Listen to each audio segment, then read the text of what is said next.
આજે આપણે શું બનાવશું તમે જોઈને કહી શકો છો? આ શું બની રહ્યું છે?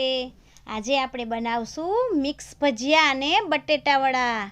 તો આપણે રેસીપી ચાલો સ્ટાર્ટ કરી દઈએ.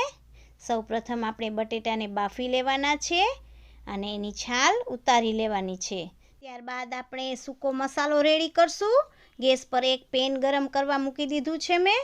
ત્યારબાદ એમાં થોડા એવા ધાણા, થોડી એવી વરિયાળી, થોડા એવા તીખા, તજ, લવિંગ, બાદિયા, જે મુજબ તમારે માવો હોય એ પ્રમાણે તમે મસાલો એમાં રેડી કરી લેવાનો છે અને શેકી લેવાનો છે. આ રીતે બધું ગેસ પર સૂકો મસાલો આપણે શેકી લેશું. બધું ધીમે ધીમે હલાવી અને સરસ આપણે શેકવાનો છે મસાલો, જેથી કરીને તેમાં બહુ સરસ સુગંધ આવી જાય છે. ત્યારબાદ આપણે તવેથાની મદદથી બધું મિક્સ કરતું જવાનું છે. આ મસાલાને તમારે લાલ બ્રાઉન થવા દેવાનો છે ને હવે મસાલાને લાલ બ્રાઉન થતો દેખાઈ ગયો છે એટલે અમે કાઢી લીધેલો છે. તેને થવા દેવાનો છે ઠંડો અને ત્યારબાદ આપણે હવે પાછો બટેટાને વઘાર કરવાનો છે તો તેનો મસાલો પણ આપણે લઈ લીધેલો છે.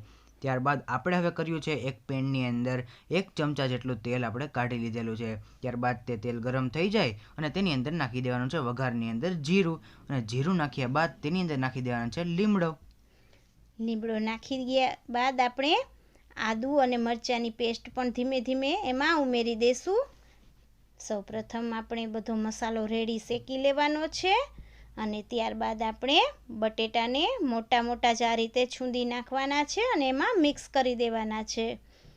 બધું મિક્સ કરી અને આપણે ગેસ પર વઘાર સરસ બેસી જાય એ રીતે એને શેકવાનું છે. ત્યારબાદ ગરમ મસાલો લઈ લીધો છે, થોડો એવો જરૂર મુજબ મીઠું લઈ લીધું છે, ધાણા જીરું નાખ્યું છે, લીંબુ નાખ્યું છે. મેં અડધું લીંબુ ઉમેર્યું હતું, 2 ચમચી ખાંડ ઉમેરી હતી.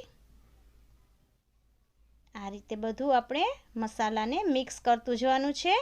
થોડી એવી ધાણા ભાજી એમાં ઉમેરી દઈશું આપણે અને બધું સરસ હલાવી લેશું, આપણે મિક્સ કરી દઈશું. આ રીતે બધું ઉમેરી દેવાનું છે અને મસાલાને સરસ શેકાવા દેવાનો છે.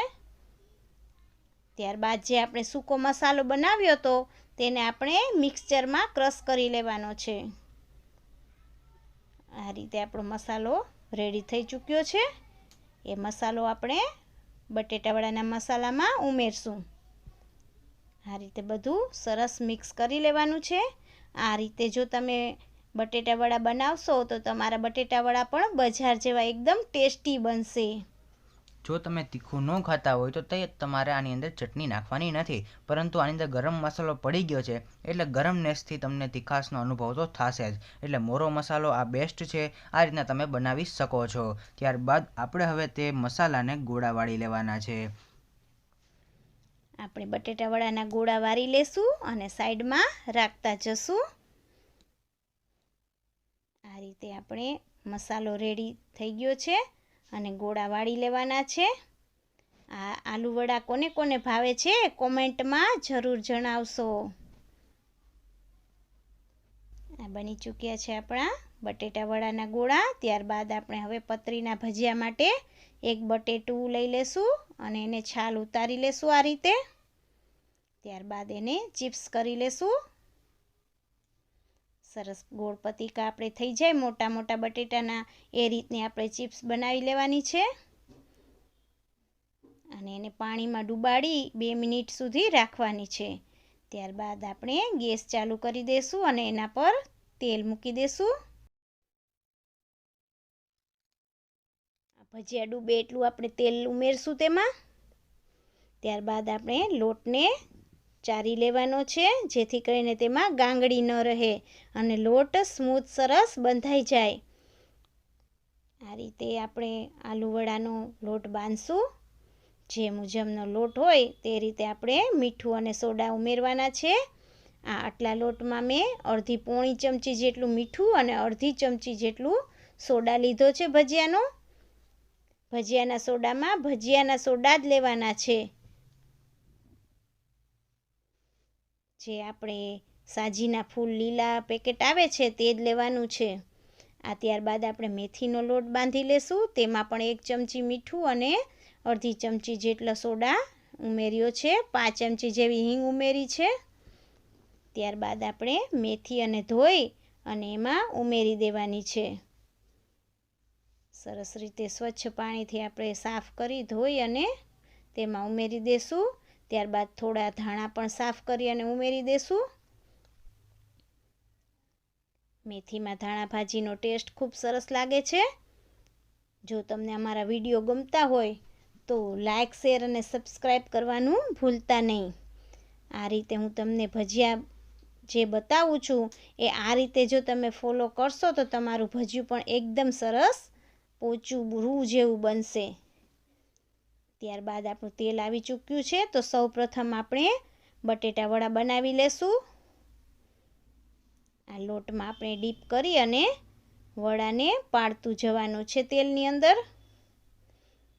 એક પછી એક આપણે વડા ઉમેરતા જશું તેલમાં. ખૂબ જ ટેસ્ટી એવા વડા બન્યા હતા. આ રીતે આપણે બટેટા વડાને પહેલાં ઠંડા થાય તો પણ ચાલે અને મેથીના ભજીયા ગરમ હોય તો ચાલે.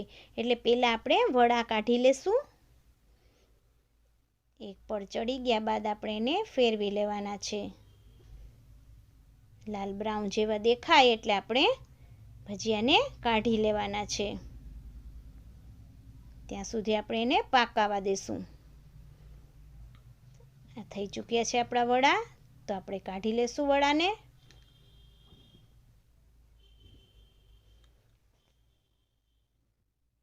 તો કેટલા જોરદાર મસ્તના સફેદ એવા આપણા વડા બની ચૂક્યા છે. તો તેને હવે રાખી દઈશું સાઈડમાં. ત્યારબાદ હવે આપણે બનાવશું મેથીના અને પતરીના ભજીયા. આપણે પતરીના ભજીયા પહેલાં પાડી લેશું. એ જ લોટમાં આપણે ડીપ કરી અને એક પછી એક ચિપ્સ મૂકતા જવાનું છે, જેથી કરીને આપણી પતરી જો હવે કડક થઈ ચૂકી છે. 5 મિનિટ આપણે પાણીમાં રાખશો ને તો પતરી પણ ખૂબ સરસ કડક થઈ જશે. સાઈડમાં હવે મેથીના ભજીયા પણ મૂકી દેશું આપણે.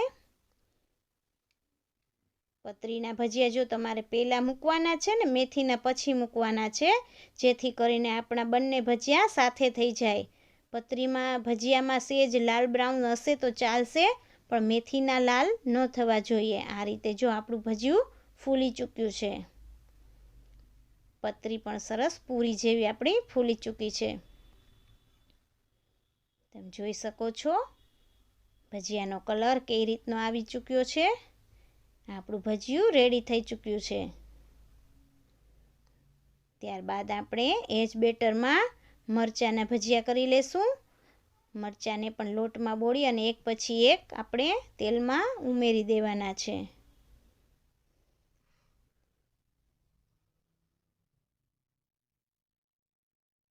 આ રીતે બંને બાજુ ફેરવી અને ભજીયાને લાલ જેવા સેજ આછા બ્રાઉન જેવા થાય એટલે કાઢી લેવાના છે. આ રેડી થઈ ચૂક્યા છે આપણા ભજીયા. તો તેને પણ આપણે સાઈડમાં કાઢી લેશું.